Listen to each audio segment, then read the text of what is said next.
Let's begin with the latest on Hurricane Irene. We'll get a live report from the Bahamas in a moment, but first, Al is upstairs monitoring the situation. Al, good morning. Well, good morning, Carl, and this is a big storm and getting bigger as we go along. Right now, Irene is a Category 2 storm. It is 105 miles southeast of Grand Turk Island. As we said, Category 2 with 100-mile-per-hour winds, moving west-northwest at 12 miles per hour. As we look at where the warnings and watches are right now, we have hurricane warnings up for much of the Bahamas, Santa Domingo. We've got hurricane watches up for the northwestern Bahamas. As this system makes its way to the north, we are probably going to see watches go up along the Florida coastline. Here's the path. Here's what we expect. It will parallel the Florida coast sometime starting Thursday morning, during the day Friday, make landfall sometime early Saturday into later Saturday as a Category 3 storm, 120-mile-per-hour winds. But again, the cone of uncertainty on either side of this is about a 250-mile radius.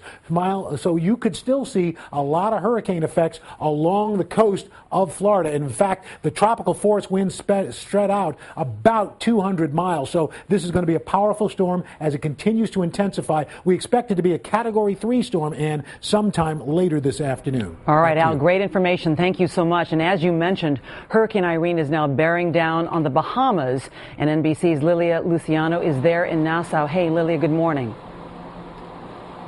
Good morning to you. And the Bahamas have not seen a storm this strong in 6 years, and now residents are gearing up for what a Category 3 hurricane means by the time it hits us between tonight and tomorrow morning. Irene is raking through the Caribbean. In Puerto Rico, it dropped 10 inches of rain, flooding streets, tearing up trees, and knocking out power to more than 1 million people. It's bigger than your average size hurricane.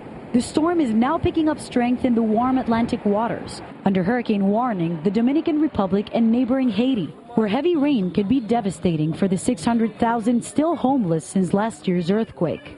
Weather experts say the hurricane is now headed straight for the Bahamas and onto the U.S., potentially targeting Florida, Georgia, and the Carolinas. Hurricane Irene is forecast to become at least a Category 3 hurricane and maintain that status, and could be even higher than that as it makes an approach to a potential landfall somewhere in the southeast U.S. But do you have candles?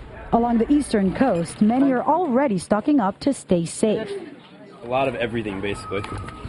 Water, non-perishable food, flashlight, batteries. I need to get every last little thing that I can think of. A list former New Yorker Alex Dimas picked up on Google, hoping it'll get him through his first hurricane season in Florida. But this one really does look like it's coming. Preparing to secure his grandmother's roof, Dennis Martin says you can never be too cautious. A lesson Floridians learned 19 years ago this week when Hurricane Andrew changed lives and attitudes. I wasn't even prepared in Andrew. It was tough. But now I don't even wait. I just go grab what I need. Expert or rookie, surviving a hurricane means thinking ahead and not taking chances. So what to do if you're on Irene's path? Make sure not to wait till the last minute. Keep an emergency kit with enough water, food, and supplies for at least 3 days. And if you're told to evacuate, listen.